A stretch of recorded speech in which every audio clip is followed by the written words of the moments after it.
Hi everyone, welcome back to my channel. Today I will discuss about how to prepare different pH buffer for comparative dissolution profile. Let's start it. Buffer pH 1.2, place 250 ml of 0.2 molar potassium chloride solution in 1000 ml volumetric flask. Add 425 ml of 0.2 molar hydrochloric acid solution, then add a water to volume. Adjust a pH if required.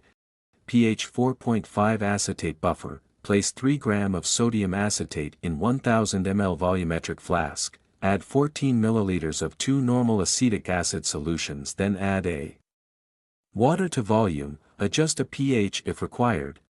pH 6.8 phosphate buffer, place 250 ml of 0.2 molar potassium phosphate, monobasic solution in 1000 ml volumetric flask, add 112 ml of 0.2 molar sodium hydroxide solution, then add a water to volume, adjust a pH if required.